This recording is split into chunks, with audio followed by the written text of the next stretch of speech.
10, 9, 8, 7, 6, 5, 4, 3, 2, 1, 0.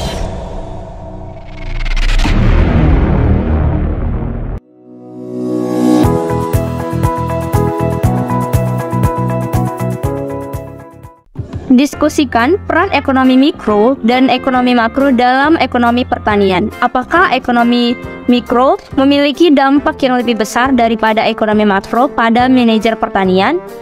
Dan jelaskan.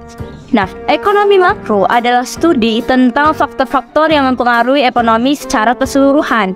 Sedangkan ekonomi mikro adalah studi tentang faktor-faktor yang mempengaruhi individu atau organisasi. Ini termasuk studi tentang harga, tingkat pasokan ideal untuk produksi, kurva pembelajaran bisnis, atribut yang diinginkan pelanggan, sifat persaingan bisnis, alokasi sumber daya, keuntungan, dan lainnya. Nah, jadi sama-sama memiliki dampak yang besar untuk ekonomi mikro ataupun ekonomi makro. Contoh dari ekonomi mikro, bagaimana perilaku produsen telur, konsumen beras, bagaimana harga telur di pasar ditetapkan. Mikroekonomi mengabaikan keterkaitan antar pasar dengan mengasumsikan bahwa semua determinan di luar lingkup analisis tidak berubah atau ceteris paribus. Contoh ekonomi makro yaitu suku bunga, PDB, tabungan, pengangguran, dan lain-lain. Ini paling menarik bagi pemerintah dan investor. Nah, keduanya itu penting untuk manajer pertanian. Jika persaingan bumi bukanlah representasi yang memadai dari modal ekonomi yang mendasari pertanian di Amerika Serikat, mengapa esensi persaingan murni terus menjadi penting bagi ekonomi pertanian? Nah, mengapa hal tersebut terjadi? Model persaingan murni tidak terlalu dipenuhi oleh pemilik pertanian di Amerika Serikat. Mengapa model tersebut dipertahankan? Karena terlepas dari kelemahannya, model persaingan murni lebih mendekati mewakili pertanian daripada model perilaku ekonomi komprehensif lainnya. Pertanian individu jelas bukan monopoli jika monopoli dianggap sebagai model di mana satu perusahaan adalah industrinya. Dan untuk sebagian besar komoditas, apakah petani merupakan oligopoli? Jika oligopoli didefinisikan sebagai model di mana hanya beberapa perusahaan yang ada di dalam lingkungan yang kompetitif, di mana keputusan harga dan output oleh persatuan perusahaan sangat dipengaruhi oleh keputusan harga dan output perusahaan lain. Perusahaan pertanian juga tidak biasanya memenuhi asumsi dasar persaingan monopolistik, di mana sedikit perbedaan dalam harga produk dapat dipertahankan dalam jangka panjang karena masing-masing produsen agar berhasil dalam sedikit membedakan produk. Artinya, model persaingan murni telah dipertahankan sebagai modal dasar untuk aplikasi dalam ekonomi produksi pertanian untuk pertanian karena model ini lebih dekat daripada model perilaku persaingan lainnya. Saat ini, apakah matematika penting untuk memahami prinsip-prinsip ekonomi? Jawabannya, iya. Saat ini matematika sangat penting penggunaannya dalam prinsip-prinsip ekonomi karena matematika banyak digunakan sebagai alat untuk mendeskripsikan teori dan model ekonomi. Di sisi produksi, dengan menggunakan matematika ini, tidak ada lagi batasan jumlah input yang dapat digunakan oleh fungsi produksi ataupun jumlah output yang dapat diperoleh. Dunia nyata itu dinamis. Jika demikian, mengapa para ahli ekonomi pertanian terus sangat bergantung pada statistik komparatif? Ekonomi itu juga dapat digolongkan sebagai ekonomi statis atau ekonomi dinamis. Statis ekonomi dapat dianggap sebagai satu atau lebih gambaran peristiwa yang terjadi dalam sebuah ekonomi.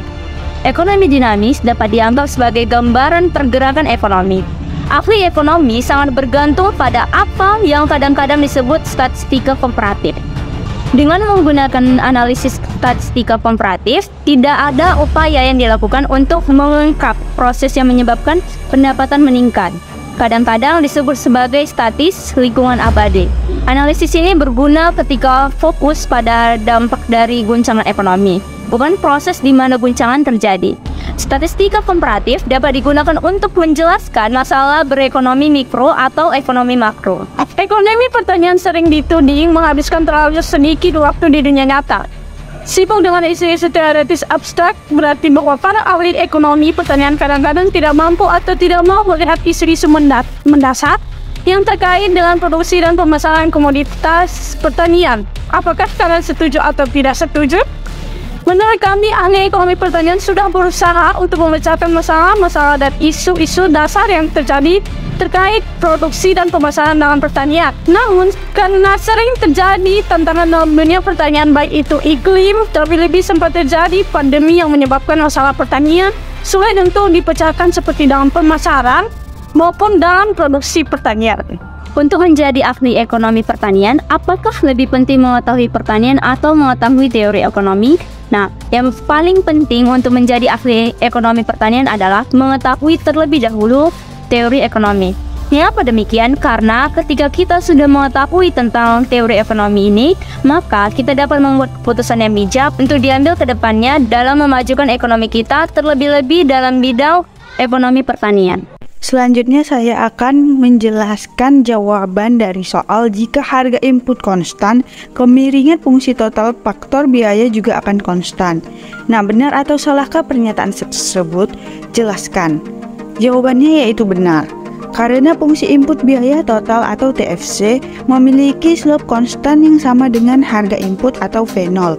Nah, hal ini mengimplementasikan V0 sebagai peningkatan biaya yang disebabkan oleh meningkatnya pembelian input produksi secara kuantitatif. Selanjutnya, misalkan fungsi produksi jagung menjual seharga $4 per ganta dan nitrogen dijual seharga 0,2 per pon dengan input dan output seperti tabel di bawah ini, di mana inputnya 0, 10, 25, 40, 50 dan outputnya 0, 50, 75, 80, dan 85. Berapakah tingkat aplikasi nitrogen? Apakah keuntungan dimaksimalkan? Selanjutnya, diketahui harga input sama 0,20 dan harga output sama 4. Dari data di atas, dapat kita lihat bahwa harga input sangat jauh berbeda dengan harga output. Harga input jauh berbeda dengan harga output akan menyebabkan profit akan selalu menaik secara terus-menerus, maka penggunaan input dan output yang berbeda jauh sangat berpengaruh besar terhadap profit. Berikut merupakan datanya. Pertama-tama, kita cari dulu data Y-nya. Cara mencari data Y yaitu Y2 dikurang dengan Y1, Y3 dikurang dengan Y2, Y4 dikurang dengan Y3, Y5 dikurang dengan Y4, di mana 50 dikurang dengan 0 sama dengan 60, 75 dikurang dengan 50 dengan 25, 80 dikurang 75 sama dengan 2, 85 dikurang 80 sama dengan 5. Delta X, cara mencari delta X sama dengan mencari delta Y, yaitu 10 dikurang 0 sama dengan 10, 25 dikurang 10 sama dengan 15, 40 dikurang 25 sama dengan 15, 50 dikurang 40 sama dengan 10. Cara mencari APV. APV didapat dari Y per X, di mana Y-nya 0 dibagi dengan X-nya 0 sama dengan 0, 50 dibagi dengan 10 sama dengan 5, 75 dibagi dengan 25 sama dengan 3, 80 dibagi dengan 40 sama dengan 1,2, 85 dibagi dengan 50 sama dengan 1,7. Yang selanjutnya mencari NPV. NPV didapat dengan delta Y dibagi dengan delta X, di mana delta Y 50 dibagi dengan 10 delta X, yaitu 5. 25 dibagi dengan 15,6, 5 dibagi dengan 15 sama dengan 0,3, 5 dibagi dengan 10 sama dengan 0,5. V0 didapat dari diketahui tadi, yaitu harga output. V0 didapat dari harga input yang diketahui tadi. TVP didapat dari V0 dikali dengan Y. V0 nya 4 dikali dengan 0 sama dengan 0, 4 dikali dengan 50 sama dengan 200, 4 dikali dengan 75 300, 4 dikali dengan 80 sama dengan 320, 4 dikali 85 sama dengan 340. Selanjutnya TFC. TFC dapat dicari dengan F0 dikali X, di mana F0 nya sama dengan 0,20 dikali X sama dengan 0 sama dengan 0, 0,20 dikali 10 sama dengan 2, 0,20 dikali 25 sama dengan 5, 0,20 dikali 40 sama dengan 4, 0,20 dikali 50 sama dengan 10. Selanjutnya kita mencari profit. Profit didapat dari TFP dikurang TFC. TFP yang kita ketahui tadi 0 dikurang TFC 0 sama dengan 0, 200 dikurang 2 sama dengan 198, 300 dikurang 5 sama dengan 295, 320 dikurang 8 sama dengan 312, 340 dikurang 10 sama dengan 30. Dari tabel di atas, terlihat bahwa maksimum profit pada saat X sama dengan 20 apabila dibandingkan dengan tabel dan soal sebelumnya, di mana T0 sama dengan 5 dan T0 sama dengan 4. Profit yang didapat yaitu pada level penggunaan input 25. Sedangkan pada tabel di atas, maksimum profit didapat dari penggunaan 50 dengan perbandingan harga input sebesar 0,20 yaitu 20 kali lebih kecil dari harga output yaitu 4. Maka dapat disimpulkan bahwa perbedaan harga dapat mempengaruhi besar terhadap surplus profit.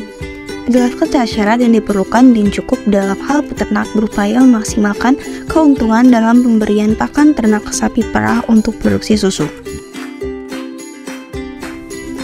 Harga bayangan pakan susu dapat berbeda dengan harga yang dibayar petani per pon dari jatah tersebut. Harga bayangan pakan susu adalah harga potensial yang bisa diperoleh petani jika ia menjual pakan susu yang dihasilkan oleh ternaknya. Sementara itu, harga yang dibayar petani per pon dari jatah tersebut adalah harga yang diterima petani dari pembeli susu. Perbedaan harga ini dapat terjadi karena ada faktor-faktor lain yang mempengaruhi harga susu seperti persaingan di pasar, biaya produksi, dan kebijakan pemerintah. Selain itu, harga bayangan pakan susu juga dipengaruhi oleh kualitas pakan yang dihasilkan oleh ternak, sehingga petani perlu memastikan kualitas pakan yang baik untuk memperoleh harga bayangan yang tinggi. Pentingnya harga bayangan bagi seorang petani adalah sebagai acuan dalam menentukan strategi produksi dan pemasaran susu. Dengan mengetahui harga bayangan, petani dapat menghitung biaya produksi dan memperkirakan keuntungan yang bisa diperoleh dari penjualan pakan susu. Hal ini dapat membantu petani dalam memilih jenis pakan yang lebih menguntungkan, meningkatkan kualitas pakan, serta mengelola biaya produksi yang efektif. Selain itu, harga bayangan juga dapat membantu petani dalam menentukan harga jual susu. Dengan mengetahui harga bayangan, petani dapat menyesuaikan harga jual susu agar sesuai dengan harga pasar dan memaksimalkan keuntungan. Dengan demikian, pemahaman tentang harga bayangan pakan susu sangat penting bagi petani yang berupaya memaksimalkan keuntungan dari kawanan susunya. Jelaskan akibat bagi peternak jika fungsi produksi susu berbentuk linear fungsi dari jumlah pakan yang diberikan kepada setiap sapi. Nah, jawabannya adalah fungsi Y 2X linear itu variabel X-nya tidak memiliki pangkat di mana TP sama dengan Y. Garis linear membentuk garis lurus ke atas. Grafik tersebut menunjukkan meskipun peternak sapi pernah menambah input secara terus-menerus, tidak akan ada total produksi maksimal. Konsekuensi yang harus diterima peternak sapi perah, ia harus mengembangkan produksinya terus. Total produksi akan terus meningkat karena marginal produk akan tetap sama meskipun input selalu ditambah. Selanjutnya yaitu jelaskan perbedaan antara nilai produk total dan total pendapatan. Persamaannya adalah penerimaan total yang diperoleh dari penjualan output Y pada harga jual konstan dan diistilahkan sebagai nilai produk total atau total flow of product. Total penerimaan atau total revenue merupakan penerimaan total produsen yang diperoleh dari hasil penjualan outputnya. Total penerimaan diperoleh dengan memperhitungkan output dikalikan harga jualnya. Selanjutnya saya akan menjelaskan perbedaan antara total biaya atau TC dan biaya tetap total atau TFC. Total cost atau TC mencakup biaya tetap total dan biaya variabel total. Jumlah biaya variabel akan berbeda-beda tergantung dengan jumlah produksi barang. biaya tetap akan tetap sama, tidak peduli berapa banyak produk yang perusahaan produksi. Sedangkan total fixed cost atau TFC, biaya tetap tidak akan berubah dan berpengaruh terhadap volume produksi. Nah, biaya tetap yang perusahaan keluarkan tidak berubah tergantung dari jumlah barang atau jasa yang perusahaan produksi. Nah, jadi total fixed cost akan tetap sama jika tidak ada proses produksi barang atau jasa yang perusahaan produksi. Contohnya, perusahaan X memiliki fixed cost sebesar 10 juta per bulan untuk biaya sewa mesin yang berguna untuk memproduksi botol minuman.